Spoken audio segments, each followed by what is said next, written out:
So আজকের এখানে আরো একটি গরম খবর, যেটি আগামী দিনে আমাদের এক্সপেক্টেড কোশ্চেনে আসতে পারে। তো আজকে তোমাদেরকে আগে এটা লিখতে দেব। That is write a news paper report. কিসের উপরে? India to overtake China as the world's most populous country. এবং এটা 150 ওয়ার্ডের মধ্যে তোমরা লিখবে। বাট এই টপিকটা একটু অন্যরকম টপিক, তো এই টপিকটা নিয়ে একটুখানি বুঝতে হবে। মৌলিক প্রিভিয়াস ইয়ারের যদি ইউপিএসসি কে স্টাডি করা যায় তাহলে সেই প্যাটার্নটাই যদি ফলো করে, বলছে তো সেটাই ফলো করবে।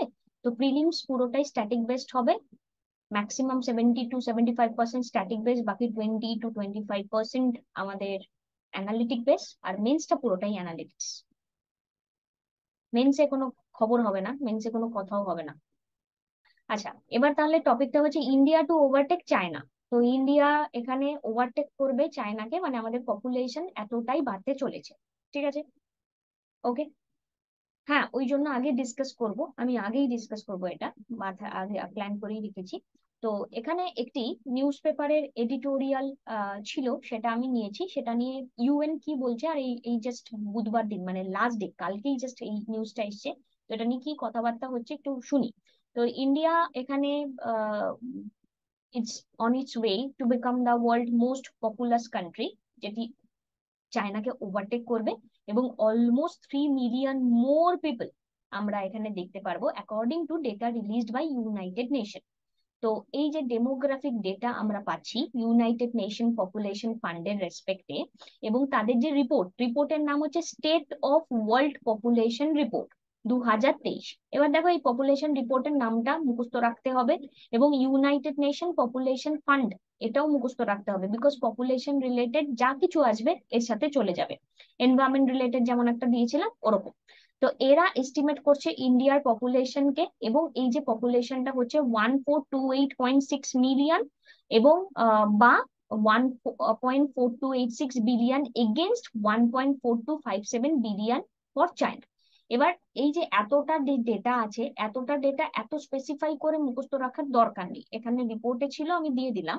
তো United nation is a distant third, এবং এখানে এসেনশিয়াল পপুলেশন ওদের 340 মিলিয়ন দেখাচ্ছে।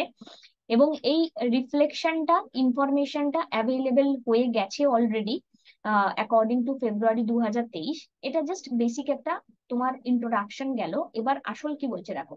Population expert using previous data from UN have projected India would go past China this month। মানে এই মাসেই আমাদের পপুলেশন আমরা এক্সিট করে যাব।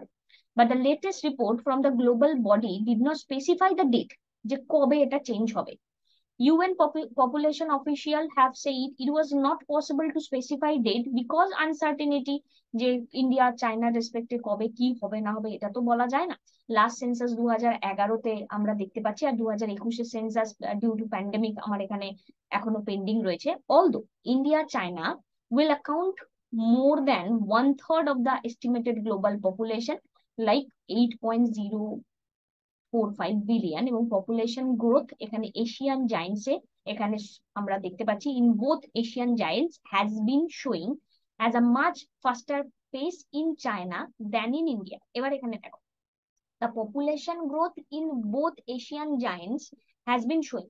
পপুলেশন গ্রোথ এখানে এই যে একটা ছবি দিয়ে দিয়েছে, এখানে এই ছবিটা দেখা যাচ্ছে 1429, আর চায়না হচ্ছে 1426।